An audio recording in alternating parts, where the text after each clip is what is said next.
ABP Ganga, मैं हूं स्नेहलता। प्रदेश eight 360 की शुरुआत बड़ी खबर के साथ। लखनऊ से यह खबर है, जहां मड़ियाओं में एसटीएफ को बदमाशों से मुठभेड़ की खबर है। एसटीएफ ने एनकाउंटर में 2 बदमाश ढेर किए हैं। इनका नाम अली शेर और कामरान है। एनकाउंटर में इन्हें ढेर किया गया है। इनके पास से कारबाइन और असलहे भी बरामद किए गए हैं। तो लखनऊ से इस वक्त की बड़ी खबर। ज्यादा डिटेल सहयोगी विवेक से लेते हैं। विवेक, बताइए क्या कुछ जानकारी है? यहाँ पर इनकाउंटर हुआ है, मड़ियाओं में खैला इलाके में इनकाउंटर हुआ है और दोनों आरोपी गोली लगी है, उसके बाद अस्पताल भेजे गए, जहाँ पर डॉक्टर ने उनको मृत घोषित कर दिया है। और रांची में भाजपा एसटी मोर्चा के जो जिलाध्यक्ष थे जीत राम मुंडा, उनकी हत्या की थी इन लोगों ने और उस मामले में इनकी तलाश चल रही थी। वहां पर जब विवेचना हुई, जांच हुई, तब इनका नाम सामने आया था और ये पता चला है कि दोनों मुन्ना बजरंगी गैंग, जो यूपी का बहुत बड़ा माफिया था, जो जिसकी जेल में हत्या कर दी गई थी, उसके सदस्य थे। और दोनों ने इनकाउंटर में जो ढेर हुए हैं दोनों लोग, वो दोनों लोग, कोई अमन नाम का एक आदमी का नाम सामने आ रहा है, जो बिहार में ही कहीं बंद है किसी जेल में, और वहां पर डील हुई थी। माफ कीजिएगा, रांची जेल में बंद है, वहां पर डील हुई थी और इनकाउंटर हुआ। उसके बाद जब ये मर्डर हुआ है, जब मुंडा का मर्डर हुआ है, उसके बाद तलाश शुरू हुई, जांच शुरू हुई, बहुत सारे नाम सामने आए हैं। और आज जो दोनों मारे गए हैं वो यहाँ पर किसी बड़ी वारदात के इरादे से, किसी बड़े षड्यंत्र के इरादे से यहाँ पर आए थे। उनके पास से 30 mm की कार्बाइन, पिस्टल और तमाम असलहे मिले हैं। यानी कोई बड़ी घटनाएं करने वाले थे। चूंकि चुनाव का माहौल है और जिस तरह से ये बीजेपी के लोगों को निशाना बना रहे थे, वहां पर बीजेपी एसटी मोर्चा के लोगों को निशाना बनाया था, उनका मुंडा का मर्डर किया था, तो ये एसटीएफ पे लगी हुई थी। और बिहार और फिलहाल बड़ी बात ये है कि इनके मंसूबे पूरे नहीं हुए हैं विवेक, इन्हें ढेर कर दिया गया है और अब जांच में जो परतें हैं वो खुलती रहेंगी। फिलहाल ये कामयाबी हाथ लगी है। आपका शुक्रिया विवेक तमाम जानकारी के लिए।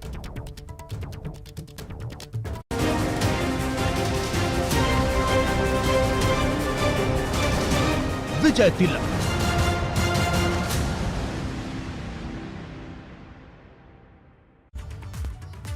तो उत्तर प्रदेश विधानसभा चुनाव में भाजपा की तैयारियों को धार देने के लिए अब केंद्रीय गृह मंत्री और पार्टी के सबसे बड़े रणनीतिकार अमित शाह यूपी आने वाले हैं। अमित शाह 1 महीने में 3 बार उत्तर प्रदेश के दौरे पर रहेंगे, जिसकी शुरुआत 29 अक्टूबर को लखनऊ के दौरे से होने जा रही है।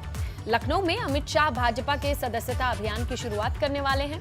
भाजपा ने इस बार यूपी में 1.5 करोड़ से ज्यादा नए सदस्य बनाने का लक्ष्य रखा है। इसके अलावा अमित शाह भाजपा के नेताओं के साथ चुनाव की रणनीति तैयार करेंगे। इसके बाद गृह मंत्री का 13 और 14 को प्रधानमंत्री नरेंद्र मोदी के संसदीय क्षेत्र वाराणसी जाने का कार्यक्रम है। नवंबर में ही अमित शाह 21 और 22 तारीख को लखनऊ भी जाएंगे। ये भी कार्यक्रम प्रस्तावित है, ऐसी खबर मिल रही है। आदरणीय अमित शाह जी का महत्वपूर्ण प्रवास है, क्योंकि सदस्यता का शुभारंभ होगा और मेंबरशिप होगा और सदस्य बनाना, फिर कार्यकर्ता बनाना, फिर संगठन के लिए समर्पित होकर काम करना, क्योंकि संगठन कार्यकर्ता आधारित है। आदरणीय अमित शाह जी का महत्वपूर्ण बैठकें, विभिन्न प्रकार की बैठकें हैं। तो सदस्यता का शुभारंभ करेंगे, सांसद, वर्तमान पूर्व सांसद, पूर्व विधायकों की बैठक है, फिर अपने लोकसभा के संयोजक, लोकसभा प्रभारी जो लोग बने थे 2019 में, उनकी बैठक है, फिर शाम को संगठन की बैठक है। शुद्ध रूप से संगठनात्मक प्रवास है आदरणीय अमित शाह जी का।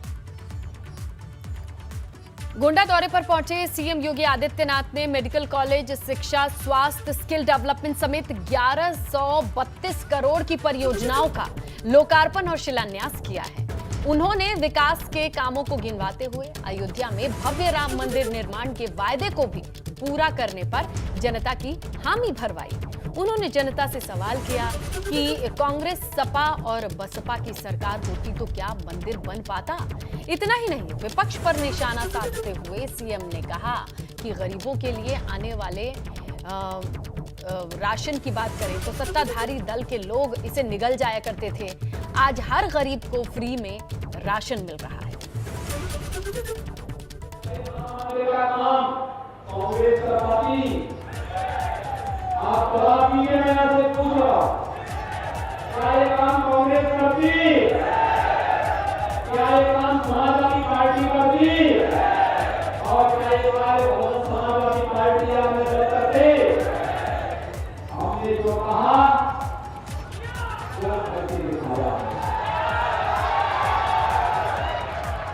हमने 2014, 2017, 2019 में जो कहा वो करके दिखाया है।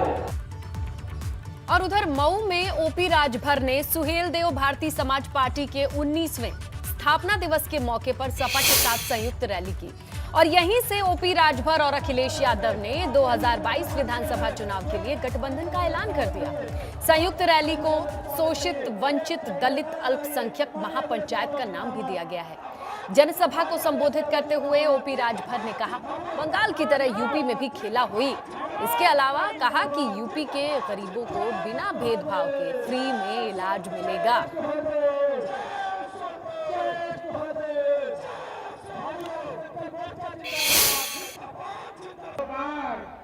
महंगाई से निजात चाहत हुआ कि ना चाहत हुआ?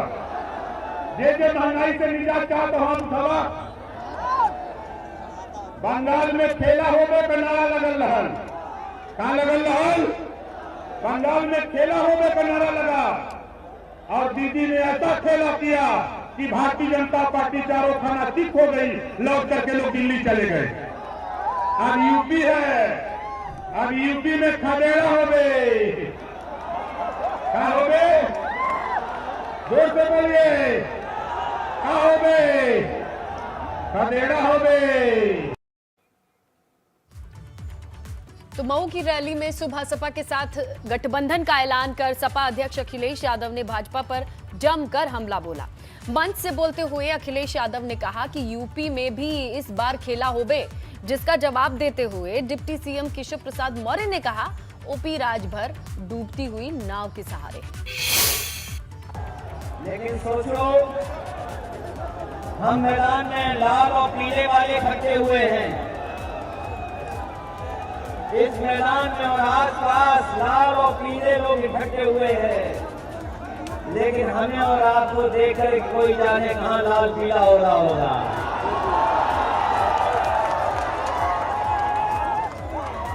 और इस बात को हमारे प्रकाश राजभर जी अच्छा जानते होंगे।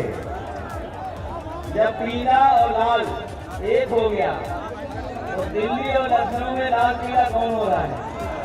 और फिर आपने ठीक कहा, अगर बंगाल में कुछ हुआ है,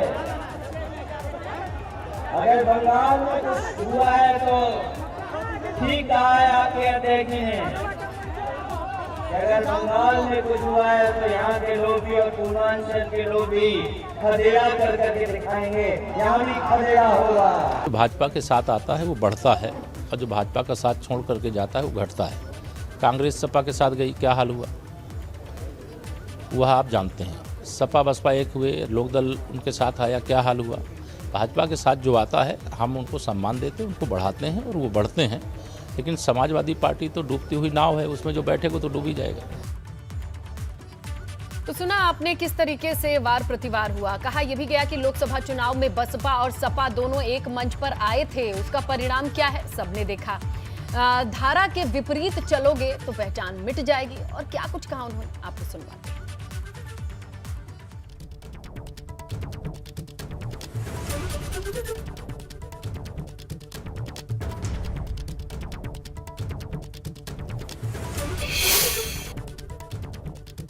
अगले लोकसभा के चुनाव में बसपा और सपा एक मंच पर आए थे और उसका परिणाम आपने देख लिया है कि क्या हुआ। देखिए, धारा के साथ आप चलेंगे तो आपका सफर पूरा होगा, धारा के विपरीत आपका सफर बहुत कठिन होगा। आज जो राजभर हैं ये धारा के विपरीत चल रहे हैं, ये धारा के साथ नहीं चल रहे हैं। राजभर समाज जो है, जो गांव का आदमी है, वो सदैव भारतीय जनता पार्टी को मदद किया है। तो अल्पसंख्यक वोटर्स के भरोसे उत्तर प्रदेश की राजनीति में अपने लिए जगह तलाश रहे हैदराबाद के सांसद असदुद्दीन ओवैसी ने एक बार फिर यूपी के मुसलमानों का आह्वान करते हुए कहा कि मुसलमानों को अगर कुछ हासिल करना है तो उन्हें इसके लिए राजनीतिक ताकत हासिल करनी। असद ओवैसी आज मुजफ्फरनगर में थे, जहां उन्होंने एक जनसभा को संबोधित करते हुए इशारों में खुद को मुसलमानों का सबसे बड़ा हिमायती यानी नेता बताया।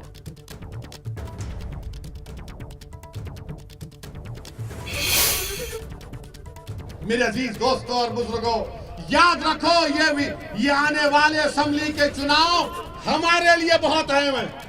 अगर आप अपनी क़यादत को मजबूत करेंगे, अगर आप अपनी आवाज को मजबूत करेंगे तो कोई लड़ने वाला होगा आपके लिए। ये दल बदल की सियासत से काम नहीं चलने वाला है कि अगर उनको सिर्फ अपनी पड़ी है, मगर कौम के बारे में कौन सोचेगा, मिल्लत के बारे में कौन सोचेगा, लीडरशिप कौन बनाएगा, कौन आवाज बनेगा मजलूमों की।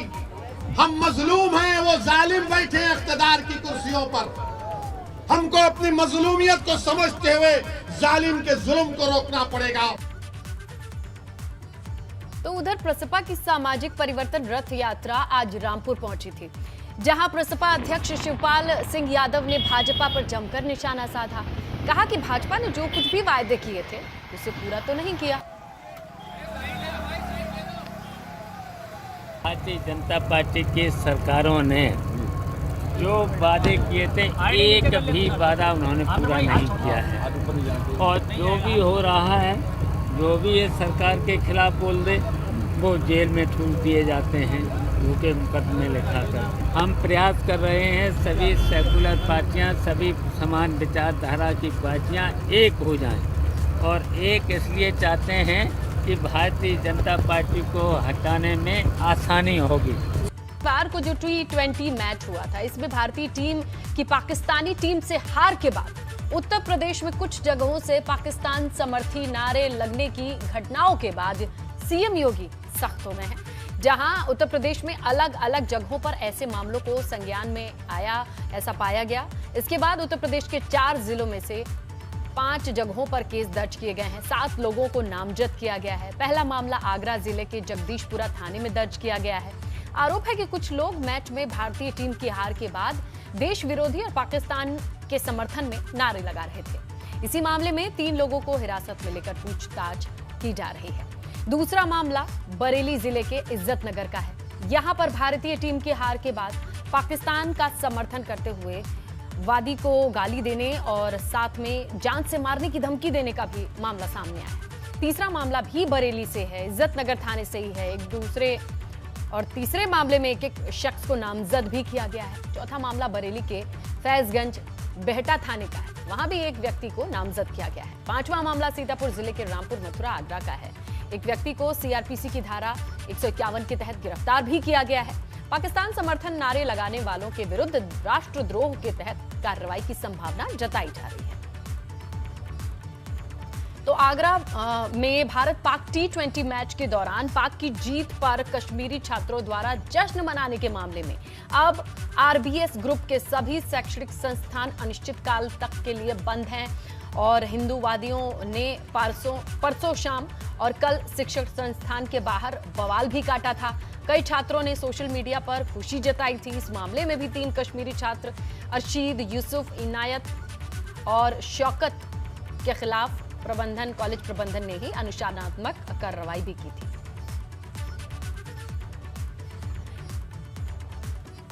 और इधर सीतापुर में भारत पाकिस्तान मैच के बाद सोशल मीडिया पर राष्ट्र विरोधी टिप्पणी करने वाले रामपुर मथुरा कस्बे के मुशर्रफ अली को पुलिस ने गिरफ्तार करके जेल भेज दिया है। इस मामले को लेकर बजरंग दल और भाजपा ने लिखित रूप से मुशर्रफ अली के खिलाफ शिकायत भी दर्ज कराई है, जिसके बाद पुलिस ने यह कार्रवाई की है। सोशल मीडिया पर अभद्र भाषा में राष्ट्र विरोधी टिप्पणी करने पर पहले भी आरएसएस के आरोप में वो जेल जा चुके हैं, और ये दूसरा मामला है जब मुशर्रफ को कुछ ऐसे करते हुए पाया गया है। पाकिस्तान भारत के मैच के बाद राष्ट्र विरोधी गतिविधियां जारी हो गई हैं और सोशल मीडिया पर राष्ट्र विरोधी कृत्य अक्सर सामने आ रहे हैं। सीतापुर में भी एक शख्स ने सोशल मीडिया के जरिए एक टिप्पणी की है जिसमें उसने लिखा है कि 500 साल पहले भी बाबर ने मारा था और 500 साल भी बाबर मार रहा है। आपको बता दें कि भाजपा के नेता और बजरंग दल के जिला संयोजक